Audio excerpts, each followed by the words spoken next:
Hey, all you happy lost souls. This video is really just about we got to destroy the paradigm in North America. In North American archaeology, this whole Clovis first culture has destroyed us discovering very important things about who we are and where we came from. To say that there was no human activity in this giant landmass after 13,000 years ago is an absolute lie, because we find a lot of it here, of course. And I pulled out some of the trays that are even older than Solutrean, 50, 60,000 years. These chert non-composite tools, very simple. You can find these on a lot of Neanderthal sites. And of course, we find stuff like this that you only see, this percussion flaking of this type of material, and this design for this knife. It's got two cutting edges, really, one back here and one here. It's been both pressure flaked on the end there and also percussion flaked. You can see that volcanic glass shine, that obsidian.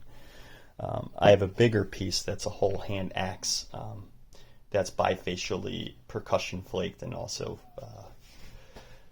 my friend has that in her collection. We found them at the same sites, but alongside of this and this crazy fulsome looking spearhead, and these, again, larger cutting hand tools that don't have a composite side, so they're just a stone tool that's handheld, essentially.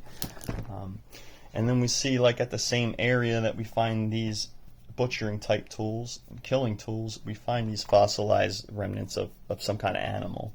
And this is bones and sections that have been chopped and cut and butchered that are now fossilized. And I'm not a paleontologist, so I can't begin to tell you what animal they came from, when, and what it was. I can say that it's fossilized. It takes about 10,000 years for a bone to turn to stone, unless there's some crazy geological conditions. But generally, no. But anyway, most likely what had happened is that catastrophic event that they're now discovering happened in our human history around 13,000 years ago.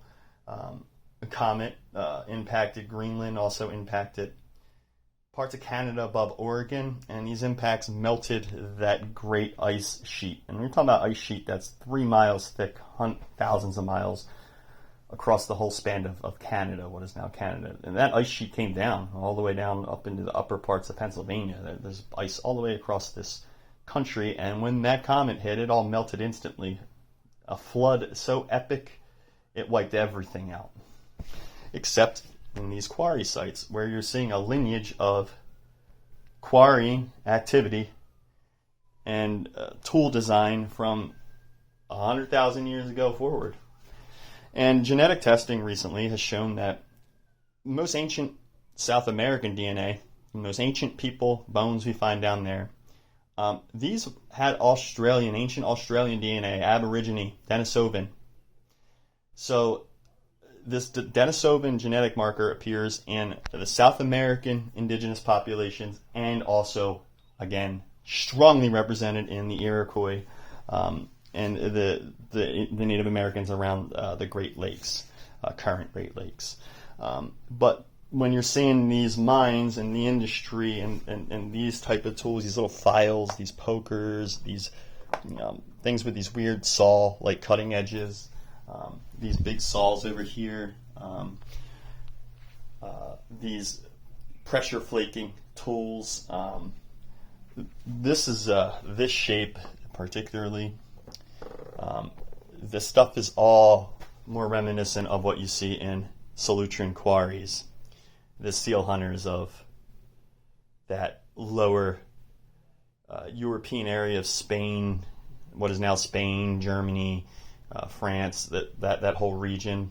Back prior, about 18,000 years ago, they were the Solutreans, or this mass term we give to this population of people that were hunting seals.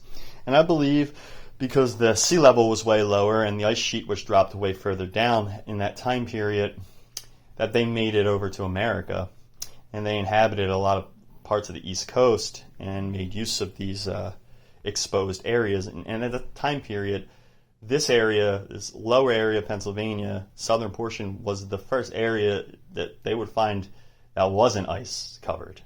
The ice sheets started receding up towards the Wilkes-Barre area, out that way. You see a lot of the glacier activity and the boulder fields left behind and all that stuff. But really, I think what happened is we have this amnesia as a people, and we forget everything that happened after that comet hit. And it probably wiped out an advanced civilization that we get these stories from. And that's why we see these similarities between their astrophysical alignments to the Earth and these monumental sites. And why we see stuff going back 60,000 years, stuff going back 17,000 years, found right here in Pennsylvania, but yet the paradigm says, nope, Clovis first. I don't like to look at the oceans as a border or a wall that we couldn't get past. I want to look at that as the great highway of ancient times. And there had to be some maritime culture that was advanced. Maybe that's our notion or our memory of the Atlanteans that spread their notions and ideas probably about agriculture and planting and different types of medicines like ayahuasca and the different creation myths that are very similar.